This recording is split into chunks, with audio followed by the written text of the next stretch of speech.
Hi everyone, we should start in 2 minutes.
Hi everyone, we will start in 1 minute.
A very good day to everyone who has logged in and joined us for the webinar. My name is Francis Wainaina from Googler and will be moderating this session, which is organized together with Lighting Global and CLASP. Before we start, I'd like to run you through a few useful things in terms of the logistics of the webinar. So let's go to the first slide.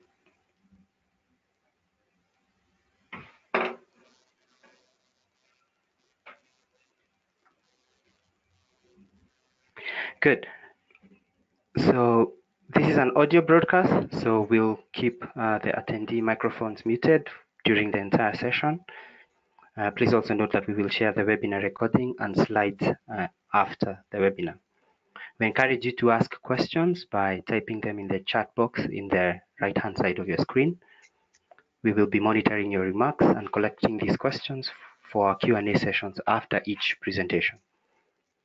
If you want to ask anything specific to a given presenter, be sure to either mention their name or select them on the drawdown so that they can react to your question. Next slide.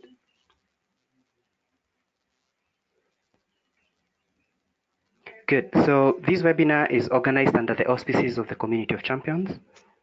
The Community of Champions was formed as an opportunity for ongoing exchange between governments, the private sector, and development partners who are working collaboratively towards creating a supporting policy environment to help achieve universal energy access in Africa.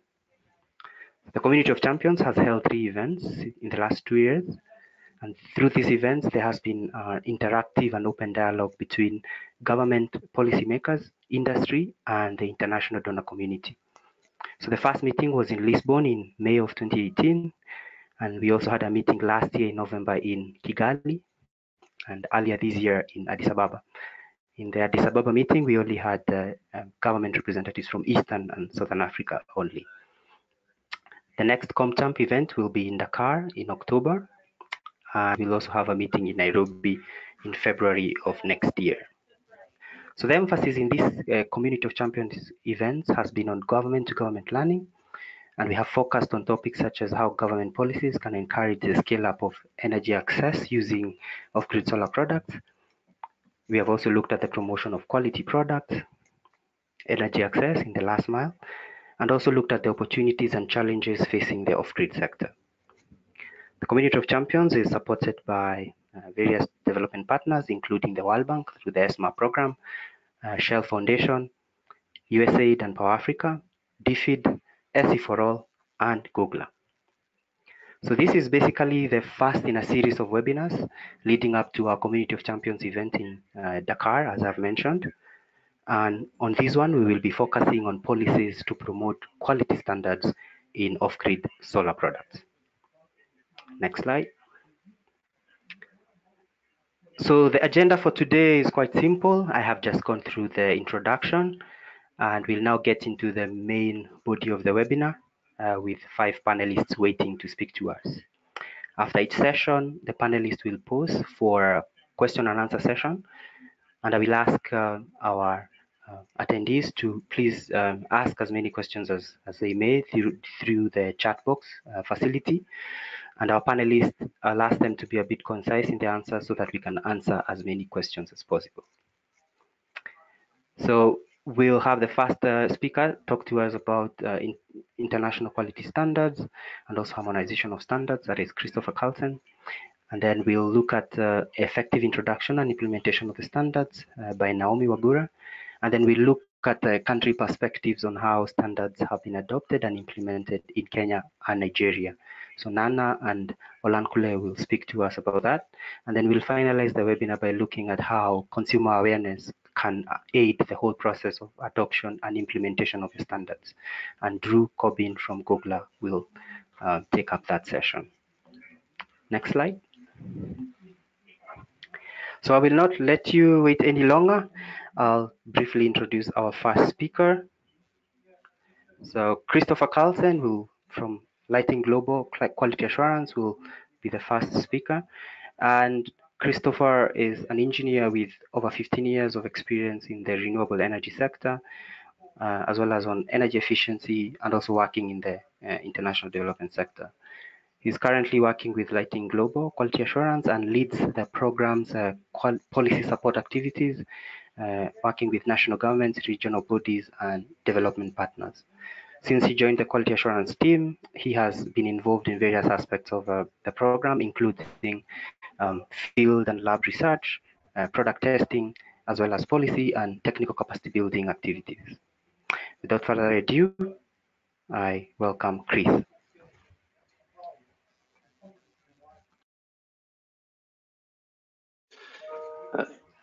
Hello, everyone, and thank you, Francis, for the nice introduction.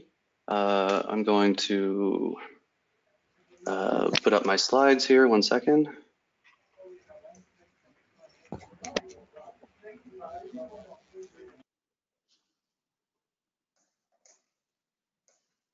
Okay, I think that should, Francis, can you confirm that my slide's showing?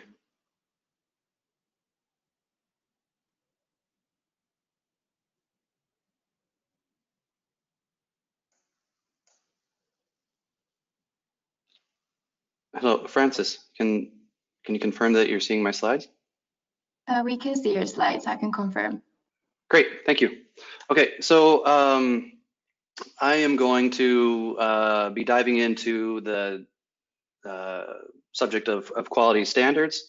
So just a quick look at really what we're talking about when we're dealing with standards, specifically standards that cover Pico PV products and solar home system kits. And then looking at the importance of harmonizing those standards internationally.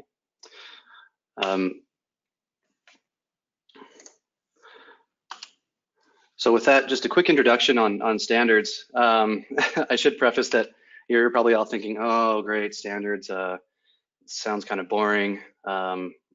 This isn't really what we do. We're more energy people, or we're Ministry of Finance people, or whatever it is. But so I just want to put it into context about why I see them as being an important part of the foundation for anything that we're doing. So as a quick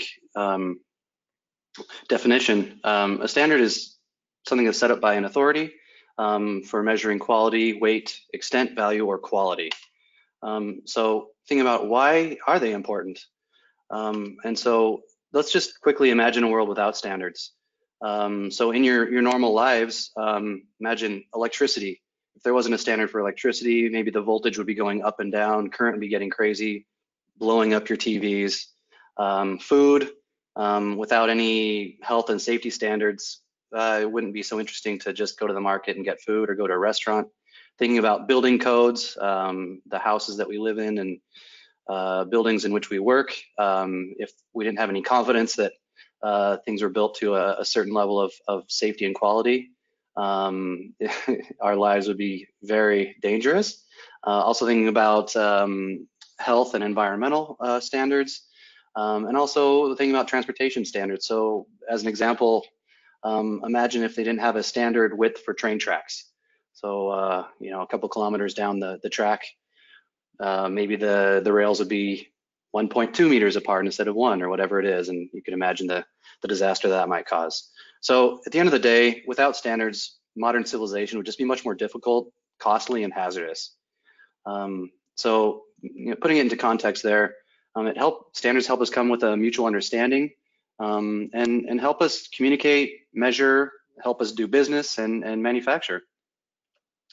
So now taking that a step further, think about a world without harmonized international standards. So imagine if, you know, having this webinar, we didn't all have the same time. This wouldn't work. Imagine if our weights and measurements weren't the same, if we weren't using the, you know, the metric system. Imagine if, you know, like light bulb sockets, if every single country had a different socket. That'd be pretty tough to find a light bulb that would fit into your lamp at home. And then thinking on a technological level, think about credit cards. If you could only use your credit card in your town or in your city or in your country, you can imagine how difficult that would be, especially for a lot of us who have to travel a lot. And then, you know, now also thinking about the internet. If there wasn't an international standard for the audio, video, for web searches, all of this, you can imagine that the internet would just melt down. So at the end of the day, it's really necessary for our interconnected world to have harmonized standards. And so thinking more in the context of what we're looking at now, ultimately, our perspective at Lighting Global Quality Assurance is that we want to use standards to protect consumers. That's our #1 priority. And so we're also looking at some advantages of increasing interoperability of appliances and systems. For you policy regulators out there, you can have more consistency in how you go about regulating policy. For trade people, you can imagine having common international standards facilitate international trade, improving supply chains, and then also stimulating innovation.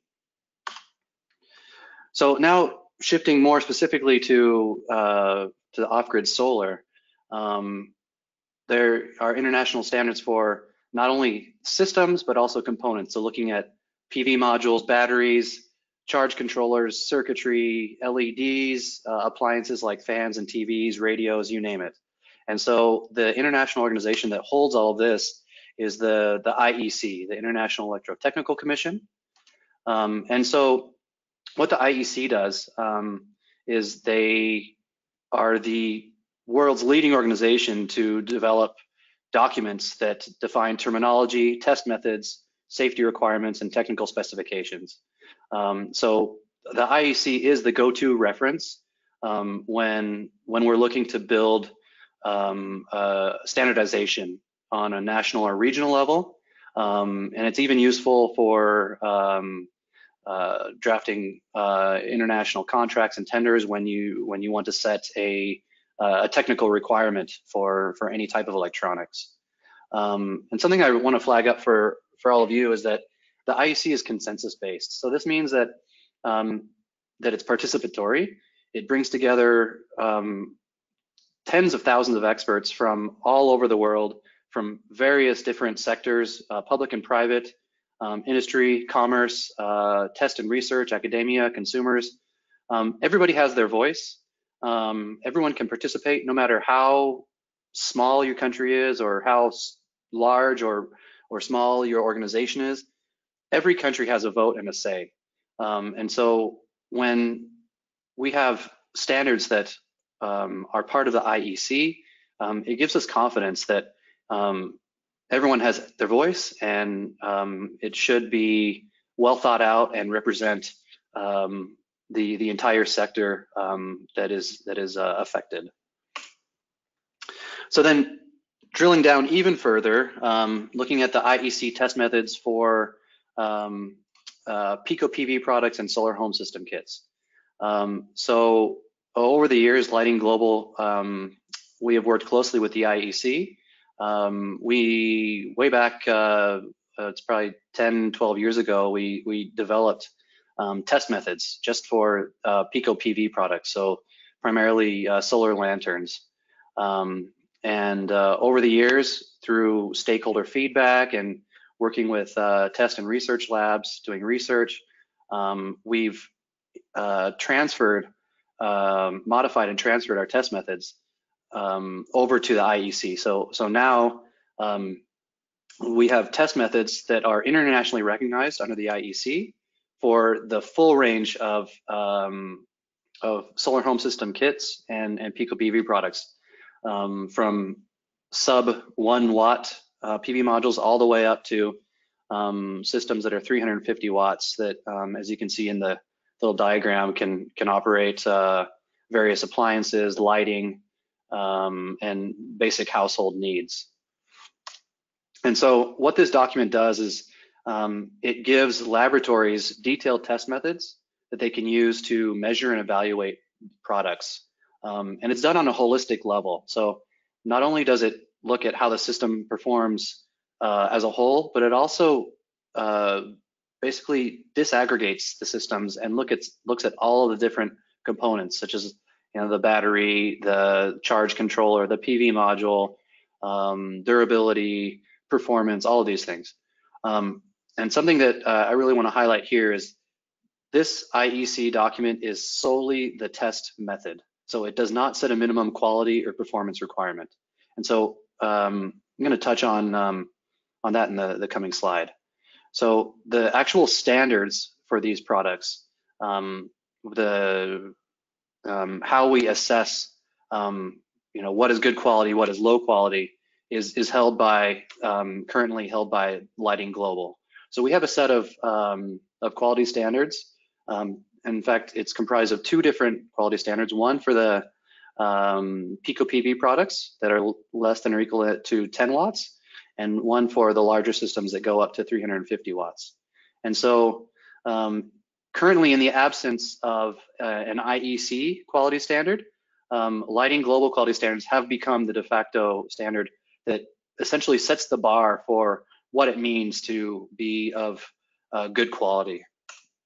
And so really the focus of the quality standards is to protect the consumer and set a baseline for quality, durability, and truth in advertising. Something I really want to highlight as well is that the standards are non-prescriptive and technology neutral. This means that in the standards, they don't say the batteries need to be lithium, or they need to be sealed lead acid, or the lights need to be LEDs, or anything like this, or the PV module has to be polycrystalline, something like this. It is completely technology neutral, which helps encourage product innovation and a diversified market. And so these standards are linked to the IEC test methods in that to determine if a product meets the quality standards, we need to have the laboratory test results from an accredited test lab. And so at Lighting Global, to determine if any of the products meet our quality standards, we receive test reports from third-party approved test centers that are ISO accredited for that particular test. So just giving you a little taste of the standards. First and foremost, the consumer-facing information. We want to make sure that any information that is shown to the consumers is true. So any specifications that are given, be it how long the product can operate on a full charge, how bright the lights are, what the battery capacity is, we check to make sure all of that's correct. We have a certain level of performance labeling. So for example, manufacturers need to advertise how long a product can operate after one full solar charge. And then of course, it's very important that the products have a consumer-facing warranty that is serviceable. For the smaller Pico PV products, it's a minimum of 1 year. And for the larger solar home system kits, it's a minimum of 2 years. Next, we assess the quality standards require a level of safety and durability. So we're talking about portable products need to be able to be dropped and not be dangerous to the user and need to continue to operate. For products that may be outside, there needs to be a level of water protection. Also, for any products, there needs to be a level of physical ingress protection, which means that small objects can't enter into the product. So for an example, we don't want a big hole in the product where one of our children can put their little fingers in there and harm him or herself. There are battery requirements, so looking at the durability of the battery, looking at the charge controller of the battery. There are workmanship requirements, so the laboratories open up the products and make sure that all the soldering is done well, all the wiring is done well, the circuit boards are well attached, things like this. There is a requirement for lumen maintenance, which means that after a long period of operation, the light needs to continue to produce the same level of light output that it produced when the consumer bought it. I don't know if any of you have bought any really cheap torches from markets, but you can probably relate to that experience where you know, weeks or months after buying your torch, it's really dim and practically unusable. And then more recently, in the past few years, the standards address pay-as-you-go functionality. So there are a lot of products out there that have a financing mechanism built in. So we want to make sure that it's fair and that it functions correctly. So the good news that I really want to flag up is that we continue to work with the IEC, and we are expecting the IEC to adopt and publish the Lighting Global Quality Standards as an IEC standard, hopefully by the end of this year, if not by early next year. So what does that mean to us? There's going to be a highly streamlined standards adoption process. So instead of saying, okay, the test methods sit with the IEC and the quality standards sit with Lighting Global, it's all going to be held under the IEC. And so that's going to increase willingness of different organizations to adopt the standard. And bureaus of standards are very familiar with the IEC. So they will be able to go through that process quite easily instead of currently this kind of hybrid approach where they adopt the IEC standards, but then also have to adapt the Lighting Global quality standards.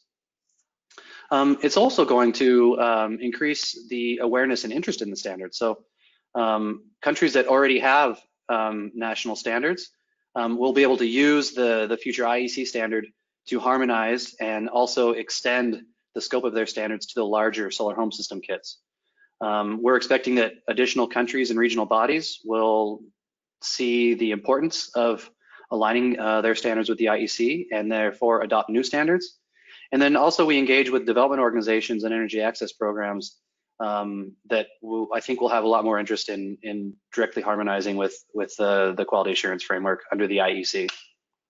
And so just to give you guys a general idea of where things stand right now, here I show on the map countries that are either pursuing or have quality standards that are exactly harmonized or closely aligned with Lighting Global quality standards. And then here, this is a good guess, at least, of what we're expecting in the near term, let's say over the course of the next year, of countries that have shown interest in also developing a quality assurance framework for these types of products. Quickly, to get into the importance of harmonizing with these particular standards, not only do standards reduce the prevalence of low quality products, but it also helps innovation and maintain consistency across international markets. So first and foremost, as I said, we're protecting consumers. Standards agencies and customs agents can also benefit. It makes their jobs a lot easier. And then there's a handful of other stakeholders, including rural electrification agencies, Ministry of Energy, development agencies, on and on and on, who can reap benefits from having harmonized international standards. Moving through this one pretty quickly, but I believe the slides will be available to you all for download, and you can peruse this in depth later on.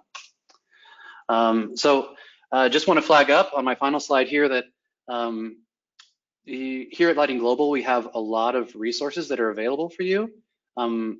We have a very skilled and knowledgeable team that can support various needs remotely. So on a technical level and on a policy level, we have activities where we directly engage with governments as well as on the private sector. And then we carry out various capacity building activities. As a starting point, I suggest that you all, if you haven't done so, go check out lightingglobal.org. Not only can you find things about policy or technical things, but there's our quality standards in French, English, and Chinese, in Mandarin. You can get a full database of products that have met the standards. And then there's an enormous wealth of resources that you can get, technical notes, policy guidance notes, case studies, and a whole lot more. So with that, I don't think I've gone too much over. We can see if the group has any questions.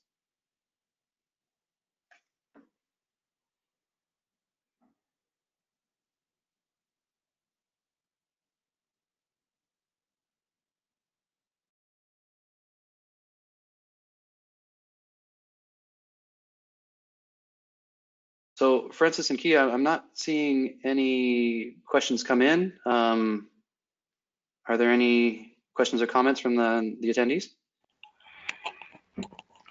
There are none on my end. If we do not have any questions, I would. That means I either did a great or a really bad job. Who knows? Good job. Thanks for your time, and pass it over to the next presenter. Good. Thank you, Chris. Good. So our next panelist is Naomi Wagura. Naomi Wagura is a senior associate working in CLASP's East Africa office here in Nairobi. She leads CLASP policy engagement in the East Africa region. CLASP's programs in the region provide technical assistance to countries that are developing or revising appliance energy efficiency policies or those relating to product quality standards. So Naomi has worked in East and Southern Africa for more than 5 years in both the off-grid and the on-grid energy sectors. Without further ado, I'd welcome Naomi to take lead us on this session. Okay, thanks Francis for the kind introduction. And hi, everyone. So this is Naomi, as Francis said, from CLASP. I'm based in Nairobi, and I will be taking us through the considerations that you need to make when introducing national standards. Next slide, please. So as Chris so well put it, standards are important to protect consumers and many other considerations. So because they're so important, you also need to be very careful about how you introduce them and make sure that you're following a process that ends up with, you end up with a successful standards program. So this slide gives an overview of what a comprehensive standards and adoption and implementation process looks like. So the first thing you want to do is set the goal. So why are you introducing standards? What are you trying to achieve? Are you trying to protect consumers from poor quality products? Are you trying to increase access to high quality products, especially for rural consumers, people that are cash poor? What is the goal? And once you set a goal, then make sure that everybody agrees to that goal. All the government agencies that will be implementing the standards program agree with the goal, and there's a shared vision for what the future of the standards program looks like. And then you need to plan. So planning is of course very, very important. So before you even start with the adoption and implementation process, understand you have existing capacity to do it. You have a good regulatory framework. Do you understand the market well enough? So before you even start with the main blocks of standard adoption and implementation, you need to plan first. And then after that, you can then now start thinking about what kind of standards do you want to put in. Ideally, you want to adopt internationally recognized test methods and quality standards. You want to make sure that you have testing capacity, not necessarily nationally, could be regionally, that you have access to some testing capacity. And you want to make sure that you develop a compliance framework. So compliance means monitoring, verification, and enforcement of the standards program. And then once you have all those in place, then you can begin implementation. And you can transition to mandatory standards once you have all the blocks in place. And then you want to evaluate your program every so often to make sure that the goal that you set at the beginning is being met, that the purpose of the standards is being achieved. And then the two blocks on the side are communications and capacity building. So communication at every stage. So even in the goal setting, that actually also includes communications. So getting everybody on board and with a shared vision, that's part of communication. Making sure that everybody has what they need to implement the program. That's capacity building. Does the Ministry of Energy or whichever is the responsible ministry for policy making understand and have the resources to support the program? Do the Bureau of Standards have resources to implement the standards program? And communicating also very important to the market that will be affected by the standards program. Next slide, please. Okay, so this is the ideal standards adoption process. So you consider the suitability of national infrastructure, develop the standards program infrastructure, adopt standards, and implement the standards. So that way you have quality products in the market and you've followed a very well thought out process. So this is the ideal process. So the next slide shows us what usually happens. Okay, so what usually happens is governments decide to adopt standards without considering how they will implement them and if they even have capacity to implement them. And then program stakeholders are impacted negatively. Implementation is delayed and the integrity of the program is compromised. So at the end of the day, the goal that you set for your standards program is not met because the standards are not implemented properly. Maybe people don't understand, don't even know that there's a standards program in place. And so maybe customs officials who maybe are part of the enforcement structure for the standards program do not even know that the standards that products are supposed to be meeting before they get into the market. And so it collapses on its head just because you do not follow a logical and well thought out process. Next slide. So having said that, there are considerations that you need to make before you implement your standards. So that's the point of this presentation, is to provide a guide that can be used in standards implementation at the national level. And so before you introduce your standards, you want to consider whether the market is ready, what is the social political landscape in your country, do you have up-to-date and reliable data? Because if you introduce standards prematurely, then there will be additional costs and market disruptions that may stifle market growth. At the end of the day, off-grid products are meant to get to the people that the grid cannot get to, and most of these people are not exactly, most likely they're not, swimming in money. And so if you want to protect those consumers, but also at the same time get them the technology they need for their day-to-day life, if that is a goal, then you need to think carefully about our standards, our mandatory standards specifically, the tool that will get you there. So next slide.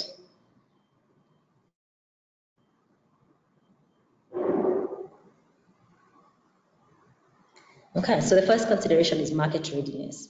So an easy way to think about this is the 5 A's. So does the technology exist? The products that you're trying to regulate, do those products already exist in the market?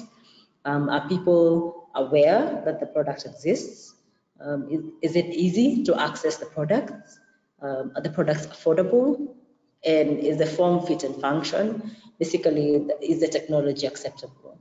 And then consider how mature is the market. Is it a very new market? What is the penetration level? What will be the ideal penetration level, and how would standards affect how far the products penetrate in the market? Is the technology ready to be regulated? For example, is there very fast innovation? And so maybe by the time you're done with the standards development process, it's already out of date. The standard is already out of date because the product innovation is happening very quickly. And then could the standards raise market barriers? And then the next slide is considering the social political landscape. So this is very important because at the end of the day, governments are responsible for regulating. And so you need to know, do you have political will from the ministerial level or higher if necessary? Do you have the institutional, financial, and human resources? Do not underestimate how many resources you need to implement a standards program. Do you have a legal framework in place already that you can build on, or do you need to come up with a legal framework to implement the standards program? And then do you have physical facilities available? Do you have access to quality test labs, monitoring tools? So once you have the standard in place, one of the big things is compliance. How do you make sure that everybody is complying with your standards? And then you want to make sure that the consumers are represented. So are there well-organized consumer or advocacy groups that you can reach out to understand how this impacts, how standards will impact consumers? And then you want to understand if there's a thriving manufacturing sector or distributors or retailers, and make sure that the voice of all market players is represented in the standards development process. For example, the last mile retailers, are they represented? Do they understand the standards that you're trying to develop? Are they on board with the goal? And how will this impact them? And then think about regional interventions. So as opposed to each country developing their own standards, look at what your neighbors are doing. So for example, if Tanzania adopts quality standards for off-grid solar products, and Zambia does not have, their neighbor Zambia doesn't have product quality standards, then of course, given how friendly and porous our borders are, those products from the unregulated market will definitely make it to the regulated market. Or if the standards are different, the ones that pass the standards in one market might not pass the standard in the other market, and so on. So you want to align with your neighbors. It makes the regulatory burden much less on the national regulators. Next slide, please. Okay, and then the other one is data. So this will help you understand the market. Do you have data? For example, if you have product data, is the product data from accredited labs or at least competent test labs? Are they testing using the same test method? Are you comparing oranges for oranges when looking at performance levels and quality levels of the different products? And then, do you understand the product characteristics of domestic and imported products? Are they of the same quality, the ones available or manufactured locally and those that are imported? Next slide. So this is a kind of a step-by-step process that you can think about when you're implementing standards. So there are different interventions based on where the market is at. So if it's a very new market, you want to test the products that are on the market. You want to give some sort of incentives, so maybe awards to the best performing products, and you want to raise awareness that the products are available, these are the good quality ones. So that's for very new markets. And then as the market grows, then maybe introduce some voluntary standards. So this is a good way to test how standards impact the market by starting with voluntary quality standards, and then have some sort of quality assurance and certification program, so similar to the Lighting Global one. So maybe give some sort of incentives based on the products that meet, that are certified by a body like Lighting Global Quality Assurance. And then at every stage, at every point in the market, as it grows, you want to collect data, you want to evaluate, you want to share the data so that everybody is speaking the same language in terms of where are we as a market and where do we want to go. And then when the market is mature, then you can have mandatory quality standards and regulations. And you're still collecting data, evaluating and sharing. So this process helps accelerate the market towards high quality products. Next slide.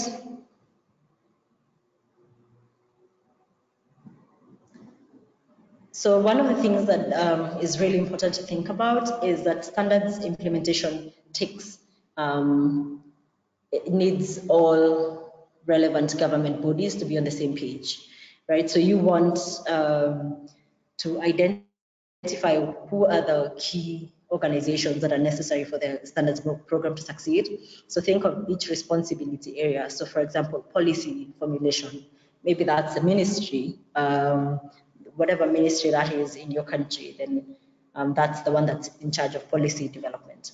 Standards development, that's clearly a standards bureau, the job of a standards bureau, but maybe it's different in your country. So identify who that is. Identify who the regulatory body or program owner will be. Is it the ministry? Is it an energy agency? Is it the standards bureau? And then who can implement promotion incentives and awards? So the energy agency could be the revenue authority, could be donor agencies. So that will help with market development. So who is the key authority for that? And then communications, is it the standards bureau that's communicating about the standards? Is it the energy agency? Is it the consumer associations? Who do you need to effectively communicate about the standards program? And then for compliance and enforcement, same thing, testing and research. Is it national test labs? Is it regional ones? Is it international ones? If it's at a purely import market, then you want to test the products at their country of origin as opposed to when they get to your country. So all of this have to work together for it to succeed, for a standards program to succeed. Next slide. So the last part that I'm going to talk about is compliance. So compliance is very, very important. Compliance is very important for a standards program. So for it to succeed, you need to make sure that the standards that you have put in place are being adhered to. So this is a quote that I really like, that in most markets, 20% of the regulated population will comply with any regulation automatically. 5% will try to evade the regulation completely, and the remaining 75% will comply as long as they think that the 5% that evaded will be caught and punished. So that's a good good way to think about it, that compliance will only be 20% if you do nothing. Of course, that could vary from country to country depending on cultures and so many other factors. But that's a very low rate of compliance. Next slide. So you have 3 lines of defense against poor quality products once you have a standards program. So the first line of defense is the manufacturers designing products for quality to ensure they meet the standards. The second line of defense is when the products are entering the market, you prevent those products from entering the market. So that could be the role of a customs body or a regulator or any other identified organization. And then once the products are in the market, make sure that nothing goes through. So check the market for bad products. So those are the 3 lines of defense to prevent non-compliance. Next slide. And so this is just some examples of compliance best practice. So you want to recognize, you want to have mutual recognition of test reports from accredited labs. So for Pico PV and Solar Home Systems, this would be labs that are accredited to test according to the latest version of the IEC Test Method. So this helps. So for example, for off-grid solar products, companies do not just operate in one market, in one country, they're operating across the region. And so one test report can give them access to multiple markets. And that helps them with placing products on the market quicker, on multiple markets quicker, because then if you have to have a test report for each country, a different one for each country, then that slows down the pace at which you can place products in the market.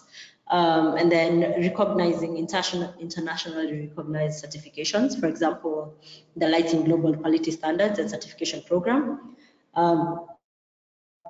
So this could be a cost and time saver for regulators, because they could just go on, for example, the Lighting Global QA website and check if the certification that the manufacturer or distributor has presented to them is genuine. And then the other one is something you can think about is pre-export verification of conformity. So this is especially important for countries that don't have a lot of manufacturing, which is a lot of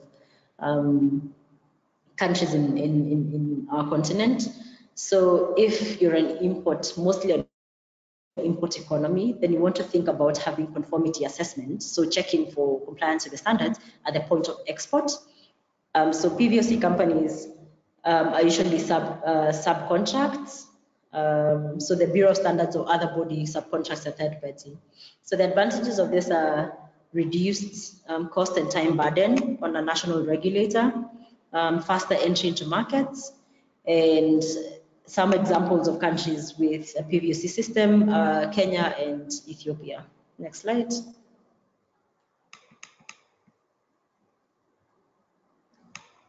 So thinking about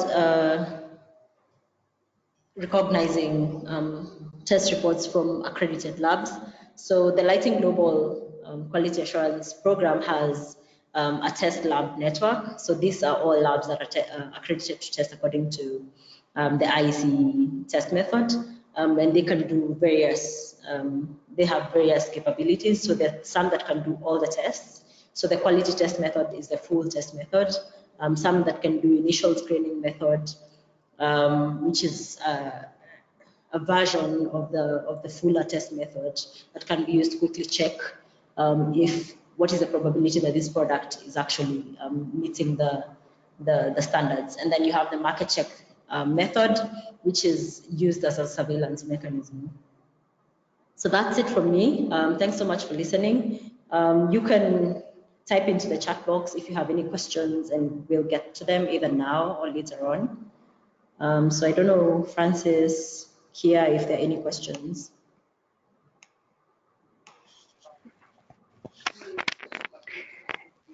Thanks, Naomi. Kia, any questions? We don't have any questions at the moment, but everyone can still post them throughout the presentations, and at the end of the presentation, we'll go through everything in the chat box. Okay, fantastic. So thanks for listening, guys. Thanks, Naomi. So we started off with a session led by Chris, where we got an introduction to standards, international standards, and then also looked at harmonization of the standards. And Naomi has just gone through a session educating us on the process for implementing and introducing and implementing the standards. So now I would like to go into the countries and see how that has worked. And we'd like to start with how it worked in Kenya. And to take us through that, we have Nana Asamoah. Nana led the IFC Lighting Africa's program in Kenya from August of 2009 to June 2018. And so he was involved in the process that that Kenya went through in implementing the standards. He's currently the operations officer on a mini grids program for the IFC and is currently based in Lusaka, Zambia. So Nana is also working with the ACE team, on which IFC is also a partner. That is the Africa Clean Energy program that is also looking to provide technical assistance towards the development of the off-grid sector. And he is also a core member of the Kenya Off-Grid Solar Access Project, known as COSAP, that is funded by the World Bank. So without further ado, I'd like to welcome Nana to take up this session.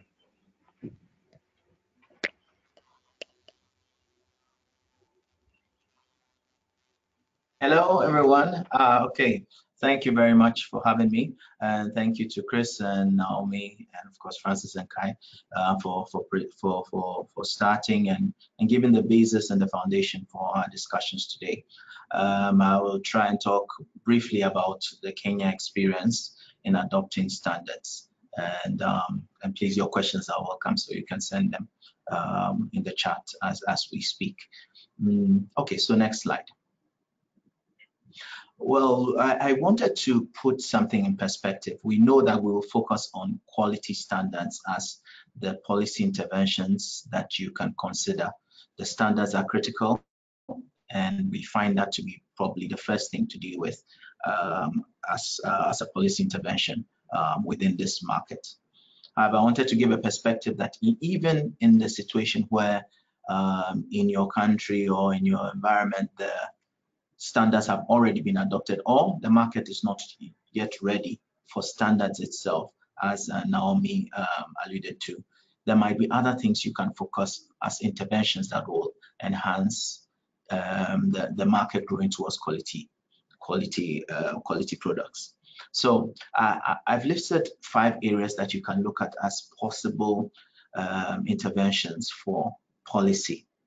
Number 1, quality assurance. Market players do not know what quality is often, depending on the state of the market, depending on the products they are doing. Market players might think all products are not good. I remember in Kenya, our first approach in 2009, when we did the survey, everybody said solar does not work. It's just solar just doesn't work. It's because of the perception that there's no quality in terms of solar. They might also assume that all products are the same. All products are equal in strength. What is the definition of what a quality product as opposed to one that is not good quality? Technology, things are changing.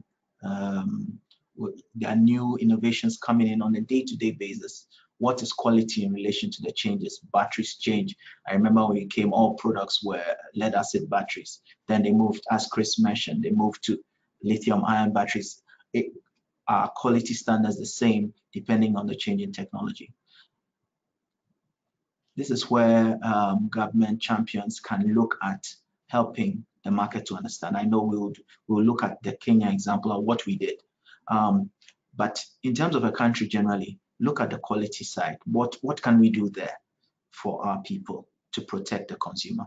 Market intelligence. It is critical to understand the market. I think Naomi also mentioned that. So this was our approach, to understand whether it's worth the while of the government to be involved at all. Is there demand for the product? How many people are buying the product? You would see, we showed us the trajectory of the growth. In the first year, 23,000 products were sold in Kenya. I don't think it was worth the government's time to invest in doing a standard at that point in the market. So it's important that the government has a good understanding of the market, who is buying, who is involved in the market. Can we bring in more partners, technical partners, distribution partners, awareness partners? Number 4, under market intelligence, what are the options of use? Recently, we discovered that solar lanterns can also be used for fishermen as they go to, in Kenya, as they go to the lakes to pull in the fish. They have better lighting with good solar products. I mean, there are productive uses of these options, of these products. Do we know about them? And this gives the government an incentive to put some policies around them.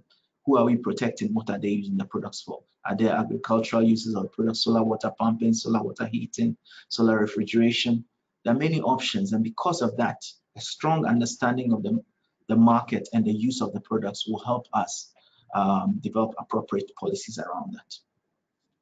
Business support, bringing in the right players, bringing in networks, NGOs, factories, energy bureaus. We saw that in Ethiopia when we visited. We understood that there are many factors that can be brought in, many networks that can be brought in to strengthen the access to quality products.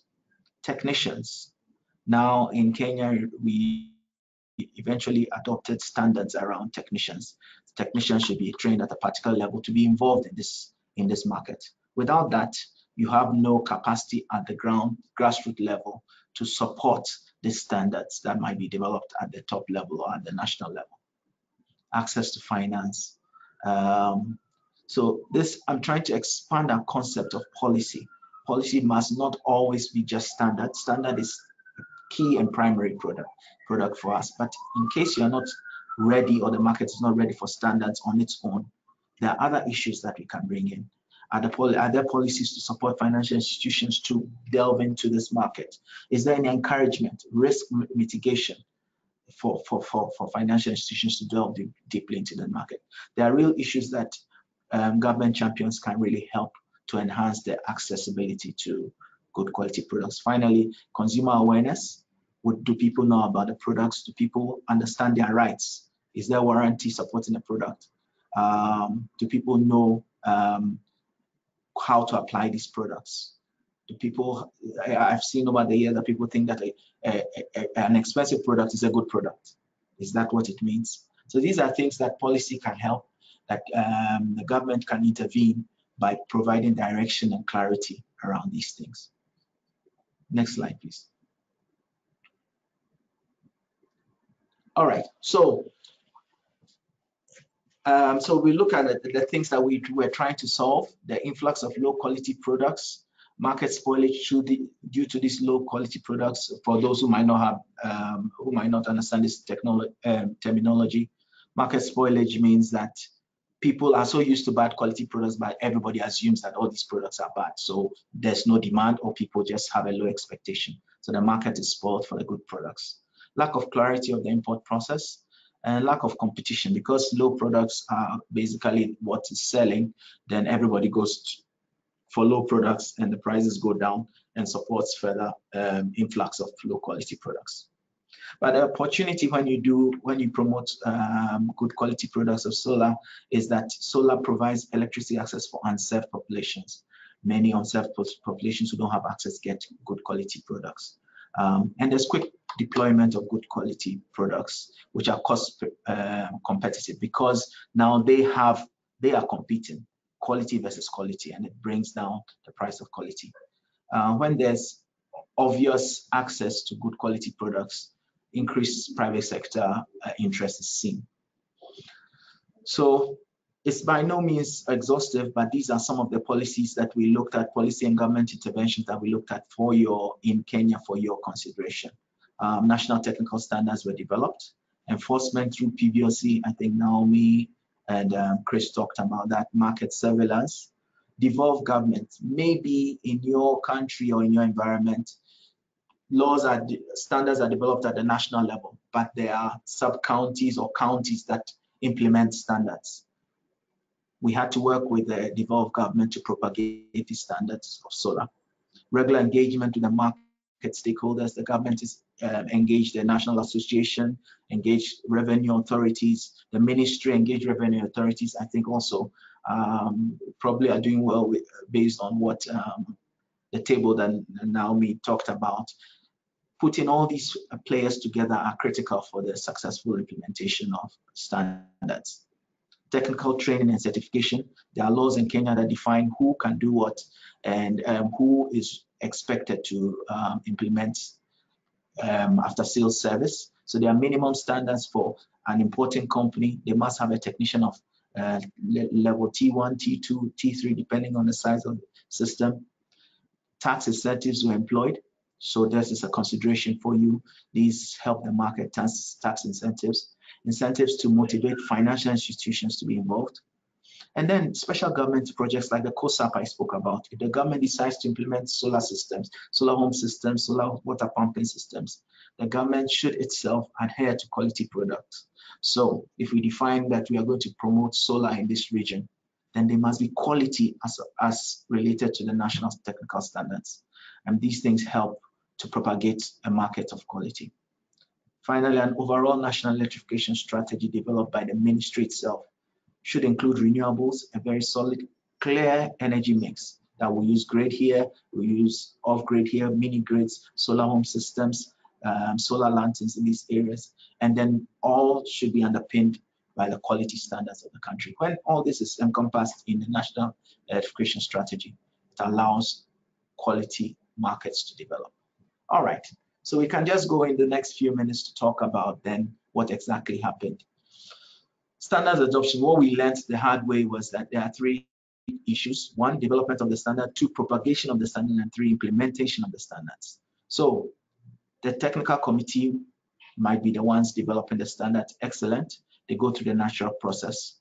Then the next is there must be critical initial communication. And that's what we learned, that we had to do that. Communicate to all the people who are involved, the importers, the distributors, retailers, the county energy officers. And then after that, post-standard adoption must be supported by awareness, sensitization, continuous market surveillance, and enforcement. Next slide, please. I think Naomi also mentioned something about market readiness. What we learned when we came in 2009 to 2010, we approached the ministry that we wanted to talk about standards. And they said, but the market is not ready. 23,000 units per annum is nothing. And it's true, it wasn't worth the while of the government to spend time doing standards. The market might not be ready. But if it is, in Kenya, by the time we started talking about national standards, by full year 14, that's 2015, we had hit 1.3 million units of products sold. Now, this is no child's play. This is significant because assuming 1.3 million households are using solar, then it's worth protecting the consumer. So it's very important to understand the state of the market, the stage of the market, and whether it's important to do standards at that point. And so the one below is a similar trajectory for Nigeria, but this shows you that at this stage, it makes sense to do standards. Next slide, please. So adoption first, as Chris mentioned, Kenya adopted the IEC 6225-9-7 in 2005, and when it was upgraded, it was also upgraded within the Kenya standard. There was collaboration between Kenya Bureau of Standards, industry stakeholders, IFC, Lighting Africa Kenya, and Lighting Global. It takes time to do standards, so please make adequate time available. So in Kenya, we knew that it took us more than a year to actually get to the process of gazetting the standards. Education, after the standard is called KS 2542. After it was now law, we began a public awareness campaign. The country was split into county centers, and we introduced the standard to the county energy officers, ministers, importers, NGOs, and other stakeholders. Next slide, please. Kenya uses the PVOC system, so we had to do some training and regular engagement with the PVOC teams. Also, we engaged MFIs, retailers, technicians, corporates, and energy projects, including COSAP. Finally, there was a lab that was equipped and ISO certified to do market check testing. So all these things come together to make it possible for Kenya to do a successful standard implementation. Next slide. There were challenges, and how did we mitigate them? When we were doing the standards, the first thing in 2014 was that there were challenges with the threshold. The technical committee under the Bureau of Standards had some challenges with the thresholds. Why is this standard like this? Okay, as Chris mentioned, the standard, the IEC standard is just the test methods, but in Kenya we adopted both the test method and then the Enlightened Global Standard. So together, this is the Kenya KS2542 standard. So there were challenges with the threshold, and there were challenges in 2016 with what we call the accelerated verification method. Once those things are challenges to you, we brought in the experts to help the technical committee go through. And this really helped because it's bringing all the knowledge from across the world back to help Kenya develop the standards accurately. It was a very good process. Public awareness of standards was limited. So we had to develop, as I said, a post-standards awareness strategy, helping us go around, tell people about the standards that were developed. We also noticed that there was some inconsistency at the initial stages with the PBOC companies' implementation of the standards. So we did training to support or to build the capacity of the PBOC companies. Next slide, please. What could we have done better? Surveillance readiness. We could have built our lab ahead, made sure the lab was ready before the standards were developed. This is an option that you consider. I think Naomi also talked about. Can we build the formation, the system? Can you make the structures ready for the standards ahead of time? Can we budget ahead of time for the enforcement? We didn't do so well at that. Eventually, we were able to get some money to do what we did, but it should be planned ahead. It should be part of the planning process. Capacity. Strengthening the capacity of PBOC customs. It should be invested into at the planning stage. Okay. Thank you very much. Next slide. So this was the experience in Kenya. I must say that success now Kenya has moved from 20% penetration of quality products to 65% penetration of quality products. So this process was what we went through, and this is where we have come. So you're welcome to ask any questions as we go forward. Thank you.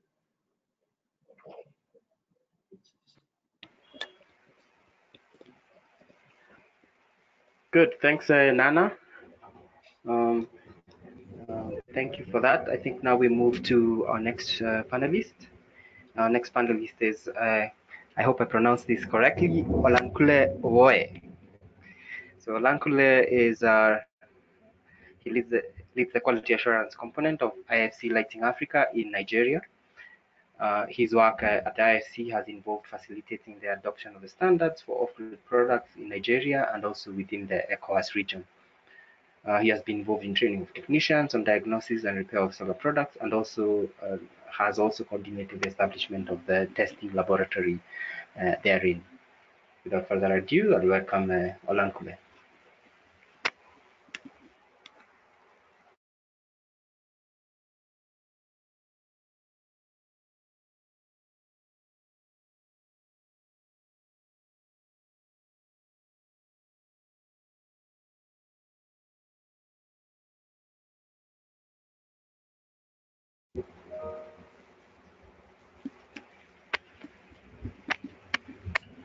It seems Olankule is having some problems. Let's give him a few minutes.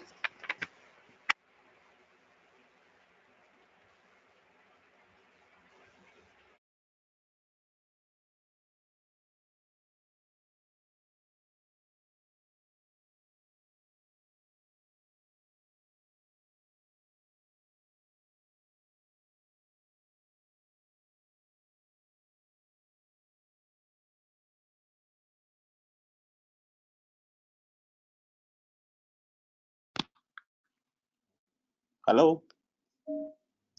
Hello? Hi. Hi, we can hear you. Yeah, I can hear you. Can you hear me now? Yes, we can hear you. Oh, thank God. All right. Okay. So Thank you for having me. I'm glad to be here to present, especially using Nigeria as a case study now. So can we just start? Can I get to the first slide? Yeah, okay. I'll be discussing on the process, the best practice and lesson learned from the standard adoption process that is ongoing in Nigeria now. Okay, please, the first slide. Okay, so here is just to give an overview of the development of off-grid solar products marketing in Nigeria. And it's good to note that this figure is only representing the quality verified products, and is estimated to be around 40% of the market share. We're still looking at the other 60% share to be non-quality verified products, I would say. And many programs are already coming up to scale up and catalyze market development for off-grid products. So with this, we all see that there's need for standards adoption to be in place in Nigeria. So by the end of the program, which we're looking at June 2020, the target is to get the products to over 1.2 million, to the market. So this calls for the need for standard adoption. Next slide, please.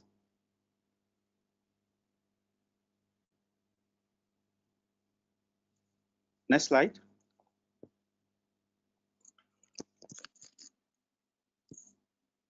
Okay, thank you. So I will quickly give overview of the quality assurance component of Lighting Africa, what we do under this component. So I lead the quality assurance component, and I've trained over 340 technicians that are providing after sales service for out of warranty products. And this is still ongoing. Then we also, we are the advanced stage anyway in the adoption of the IEC Standards by Standard Organization of Nigeria. In the course of the presentation, we'll see where we are. And also worth noting that we're also working at the ECOWAS region. And last time we had meeting in Dakar, luckily for us, the director of standards, in Nigeria, was at the meeting, the ECOSHAN meeting, harmonizing standards at the regional level. So, and we're also looking at setting up a laboratory in Nigeria that is being handled by, will be funded by ACE program.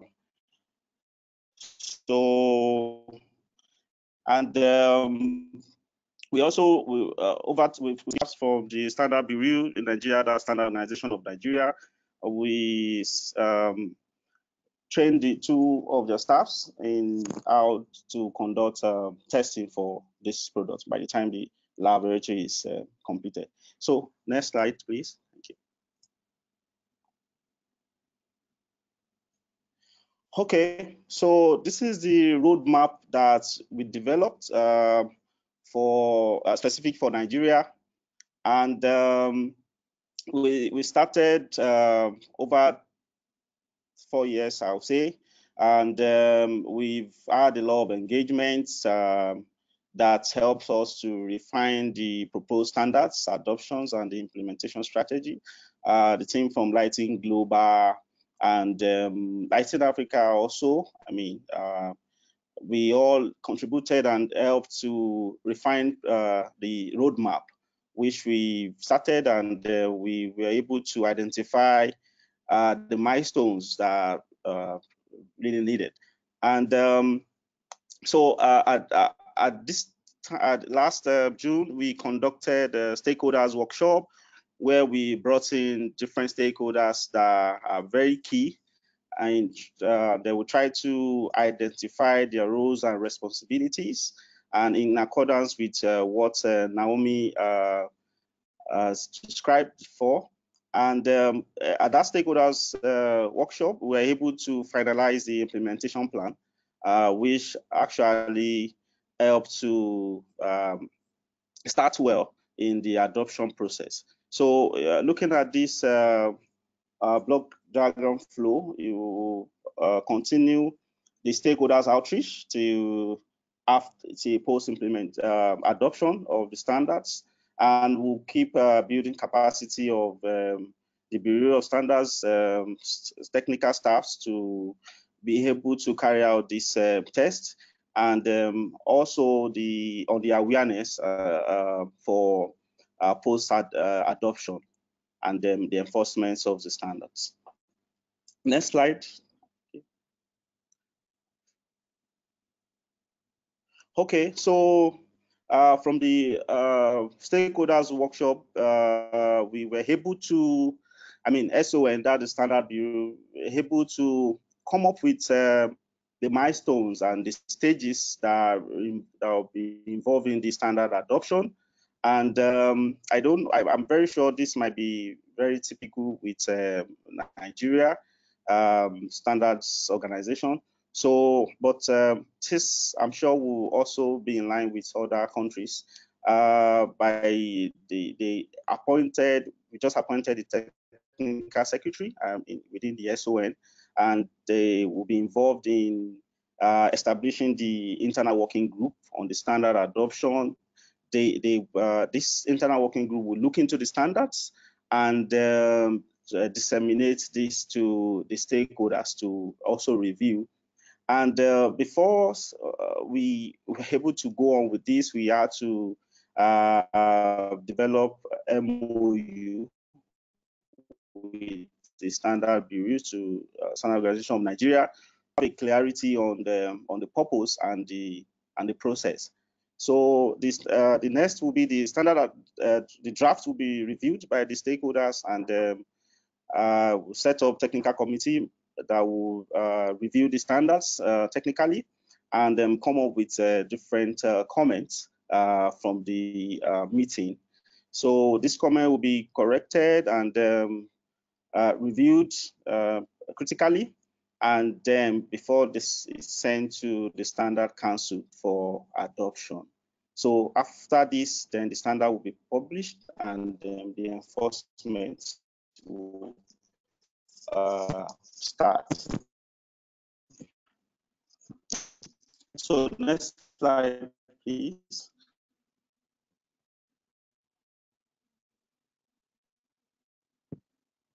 Next slide. Thank you. To identify these peculiar challenges and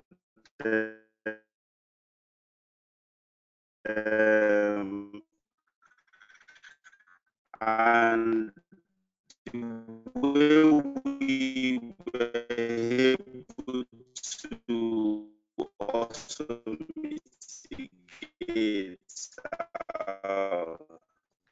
that's what I would love to actually share with everyone so that we learn from this. So in the first place,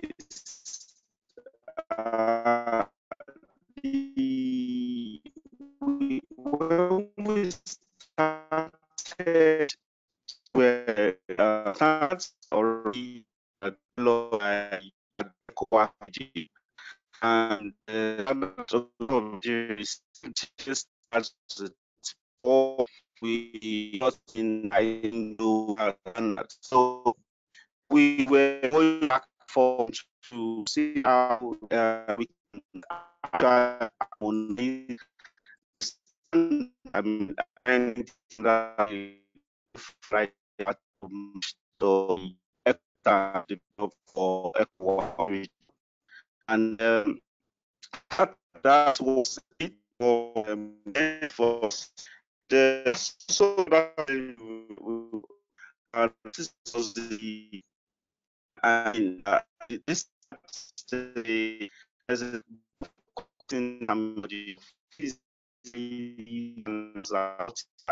global Olankule, I'm sorry, we're having some issues with your audio. We're having some issues with your audio. I think it's your internet connection. Let's try again. Just give me a moment.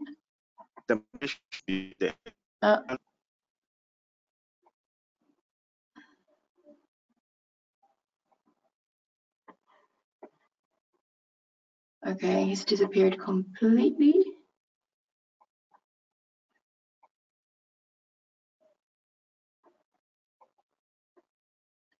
Olankule, can you hear us?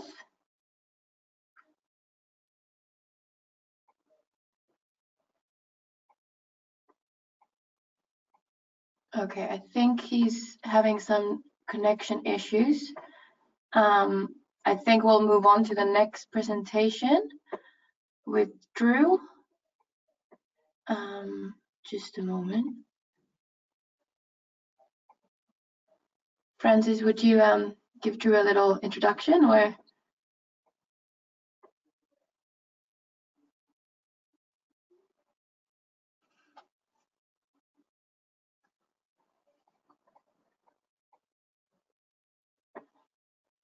Cool. Perhaps I can begin. It is amazing how much improvement a solar light can bring into your life.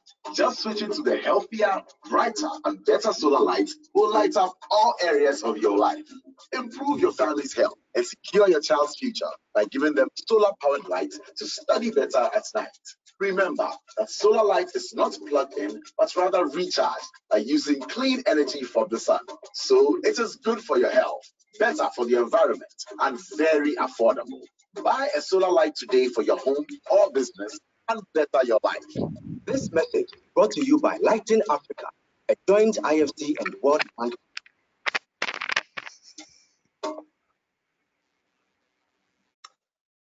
Hey everybody, that was a radio advert from Ghana, supported by the IFC and Lighting Global Program. And just a nice example of some consumer education to kick this small presentation off. So my name is Drew Corbin. I'm the Program Manager for Consumer Protection and Technology at Gogla, and that includes our engagements on the quality assurance and product quality standard front as well. Oh, we nearly had it again. Great. So I want to start by talking about some of the challenges in nascent markets and why consumer education and awareness raising is necessary. And we heard Nana say this, and I'm sure many people here, if not everybody, has spoken to somebody who has declared that solar does not work. You know, it's a cliche to see a solar panel on a health clinic in Africa that was installed by a well-meaning NGO and has simply broke down for whatever reason. Likewise, you know, many people have bought you know, low-quality, unbranded goods on a market, and they break down, you know, even before you get them home. So there is in nascent markets, there is a serious lack of trust in the technology and a lack of awareness that good quality, that excellent quality is available. You know, people don't know what brands know one from the other, and what is quality, what's reliable. You know, they don't know about the warranty, or they don't trust how to get it, and also the kind of an understanding of the kind of the impacts and the benefits of consumers isn't there. You know, people see a good quality product and they say it's just so expensive. You know, look, I can buy this much cheaper one for, you know, a portion of the price. But you know, if that good quality product will last for, you know, 2, 3, 5, 6 years, then, you know, the actual amount that they spend on energy can be much less. Whereas on the other hand, in mature markets, we see that there is a, you know, high awareness of warranties, of retailers, of good quality products and strong brand recognition, and companies that invest in quality, you know, they recognize the importance of it for low-income consumers who are discerning, and they consider customers part of a lifetime journey, and they want to take them up the energy ladder. I think another significant characteristic of mature markets is that durability is the #1 reason that customers buy products. We have the evidence for this. We've done a survey which was published in the Powering Opportunity report of 2,500 customers across East Africa, and they were all asked, why, what was the #1 reason that you bought this product, and they said durability. So once people have used quality and trusted brands, that becomes their most important driver for picking a product. And affordability is still there, it's second, but I think the value proposition over the life of the product is key. Cool. Something else that Nana also mentioned was that consumer education activities can be a very good way to invest from the get-go. You don't have to wait a year or so for product quality standards to be adopted, and all of these kind of policy engagements. There are quality verified goods on the market, and a good way to kick things off can be to inform customers that these products are out there and that they can get them. So you can kickstart the market and get things moving, whilst all of these other elements, the quality assurance frameworks, the access to finance, and other elements are moving. I think a couple of important lessons from consumer education campaigns elsewhere is that the private sector must be ready to take advantage of the demand. There was big investments in consumer awareness campaigns, and people went out and said, "It's fantastic, I want the product, but where can I buy it?" And, unless the company is there with their distribution channels, with their products in place, then of course it all can be wasted. Another important lesson from programs that have been through this is that timing is key as well. You need to give customers the message, when they have cash available. If you tell someone during a lean season to buy a product, they'll say yes, that's great, and 6 months down the line when the harvest is due, if they've not heard anything since then, maybe they'll prioritize something else altogether. I think another message I wanted to give to this slide was that yes, consumer education and raising awareness is a good activity to catalyze markets in nascent markets. In my opinion, it's also a good activity to reboot markets, where we have seen high influxes of low quality products. I think that's a case where investing in building brands and raising awareness can yield some results as well. Great. There's a graphic on here. Yeah, keep moving through. So this shows the different channels for consumer awareness campaigns, from radio, TV, media. And now you could add social media on there, Facebook, WhatsApp, etc., to get the message out to consumers. I think it's important to consider it as a campaign with a variety to try and reach as many people as possible. But also important to think creatively about different ways to get the message out there. Word of mouth has been shown to be the most effective. A customer who has used a product and they trust it, they're the best ambassador for the product as well.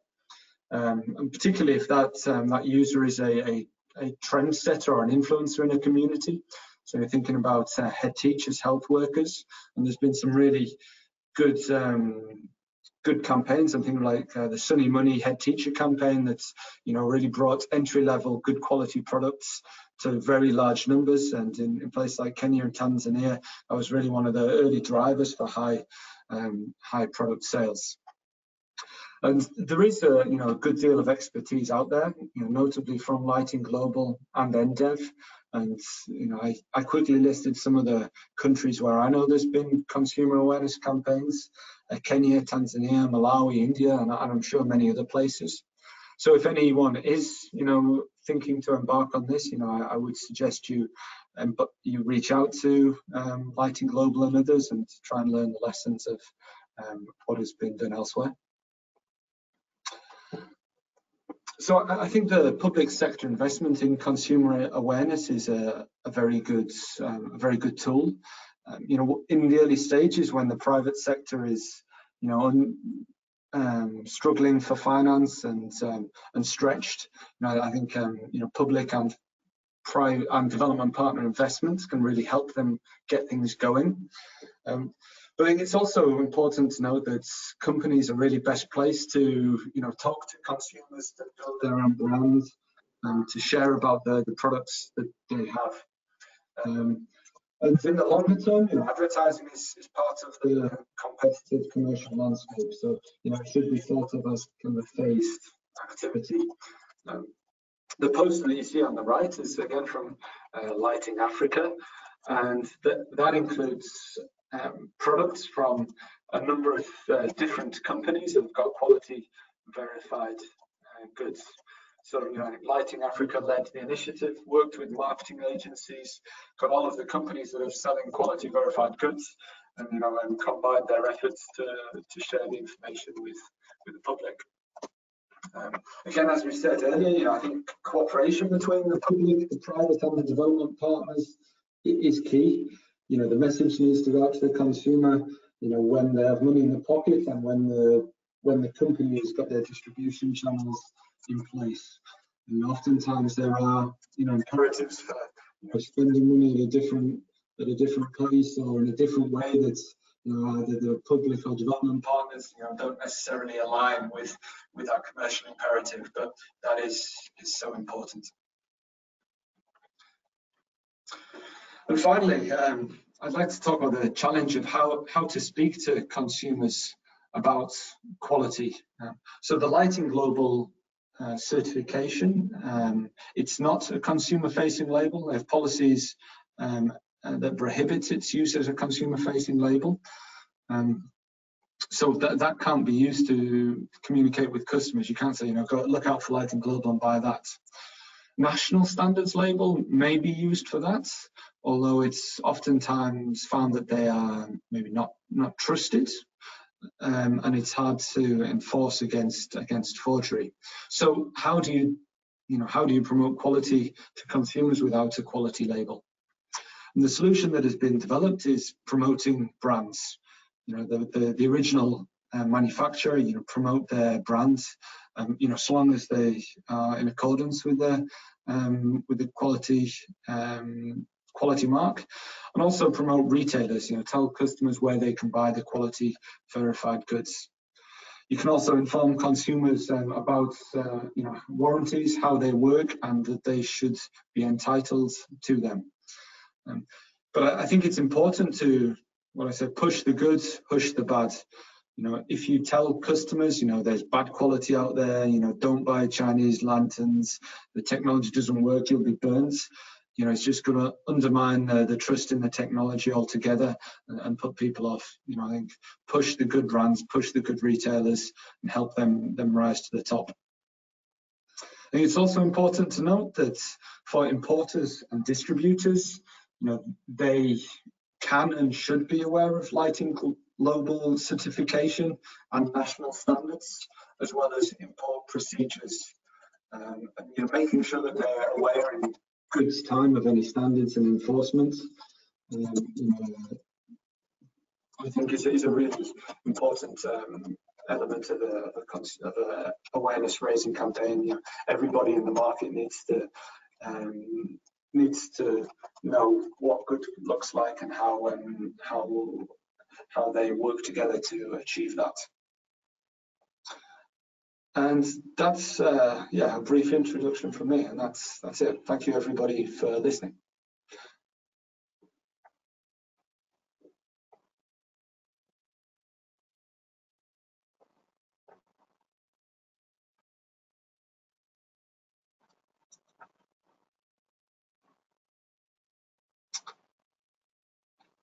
does anybody have any questions and answers? Francis, I was expecting you to pop back in now.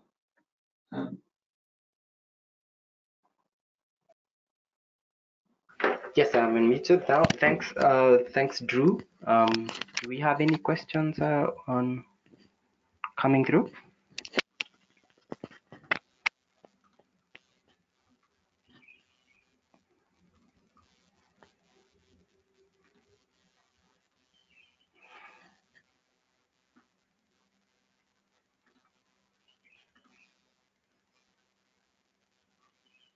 Okay. We have one question in the questions box. I can see the asker name as well, so we could have perhaps Uvera Rutagarama has asked about Kenya and Nigeria standards.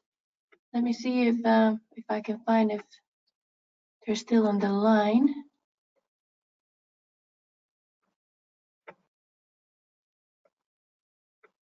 Uvera, can you hear us?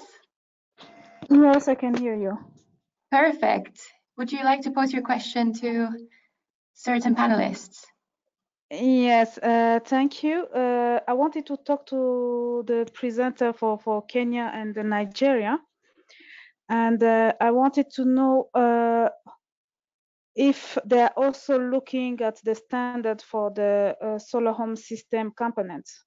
When I'm talking about that is especially the battery, because for what we have seen in Kigali, we are having so many issues with the battery.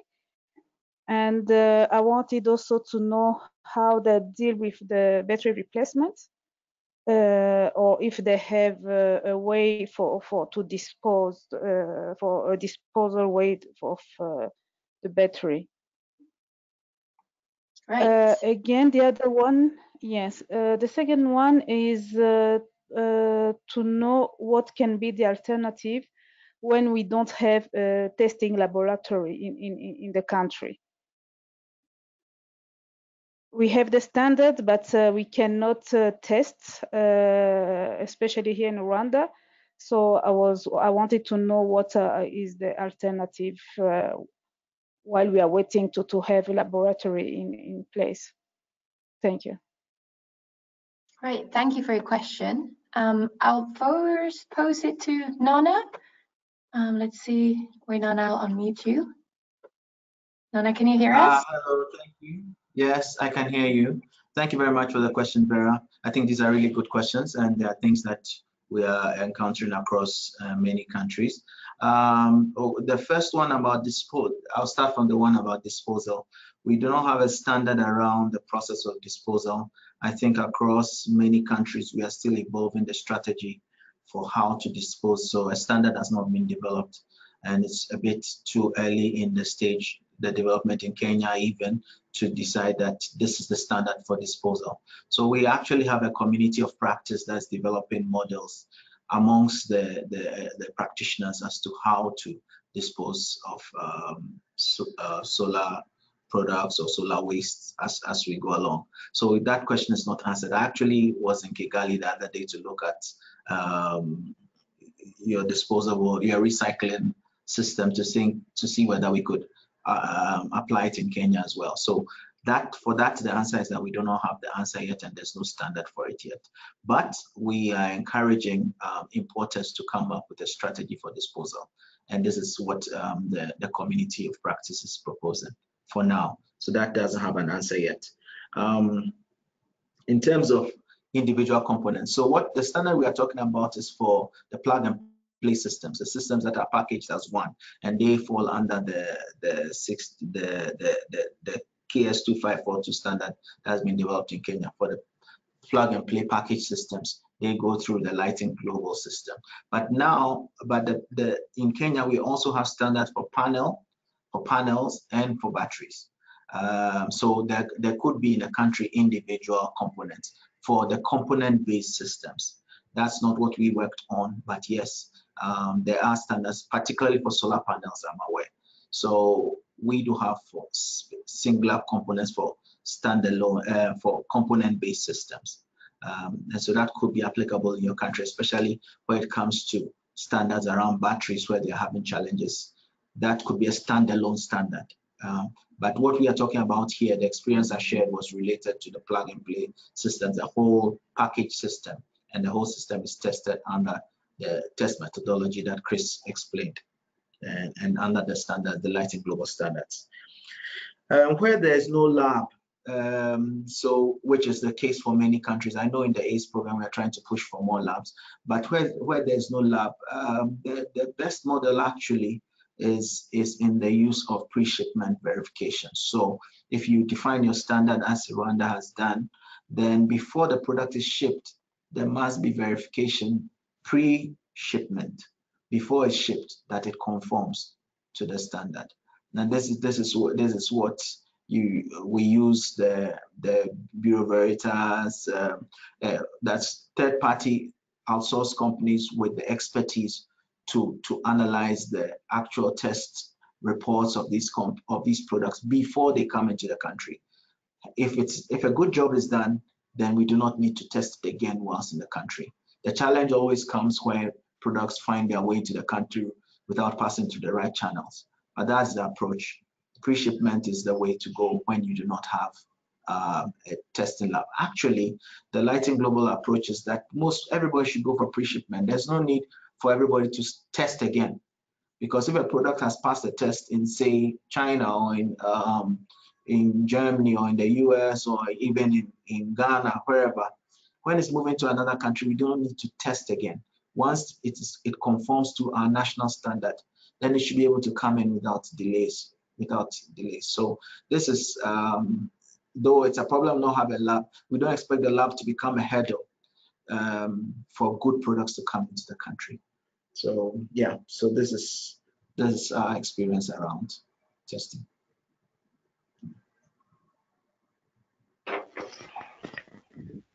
Good. Do Olankule want to say something in addition to what Nan has said?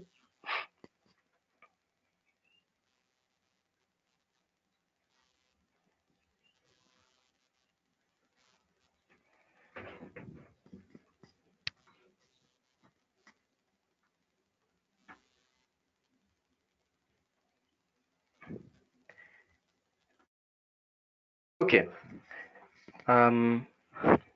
Good. I think let's move on to the next slide. Thanks everyone for making the time. I don't think we have any other additional questions.